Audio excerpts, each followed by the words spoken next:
En valeur des lieux chargés d'histoire, y compris dans les régions les plus industrielles. C'est le cas des fortifications de Vauban, en Lorraine, classées par l'UNESCO il y a quelques années. C'est l'une des curiosités de Longwy que l'on peut même survoler en hélicoptère. C'est ce qu'on fait Vincent Ditch et Jean-Loup Lallemand.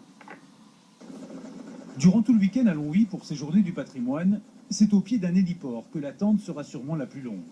Car pour 40 € par personne et pour un bon quart d'heure, les amateurs de vieilles pierres et d'urbanisme vont pouvoir découvrir la ville depuis le ciel.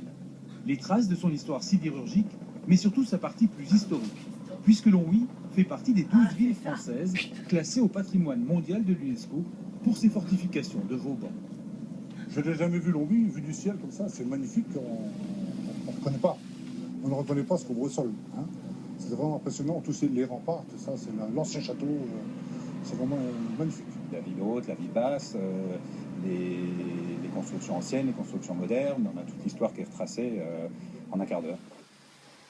Alors ici, nous sommes dans la casemate en croix du bastion Notre-Dame. C'est un type de bâtiment très rare dans l'œuvre de Vauban. Il n'y a qu'à Longwy où l'on a réussi à conserver ce type de bâtiment. Évidemment, durant le week-end, l'œuvre de Vauban, dont l'édification à Longwy s'est achevée en 1690, se visitera aussi de l'intérieur et tout au long des impressionnantes fortifications. Il m'a fait visiter tout à l'heure. Pour montrer, avec l'hélicoptère en plus, que la ville a vraiment changé d'époque. La sidérurgie, elle est finie, donc on voit toute la verdure, on voit donc la beauté, le golfe, on voit le vieux château, la vieille église de Mont-Saint-Martin. On n'est pas d'ici, hein, donc on a découvert, oui, je trouve que c'est très joli. Un sentiment que Longwy espère voir partagé par les 400 à 500 visiteurs aériens du patrimoine qui devraient voler ce week-end.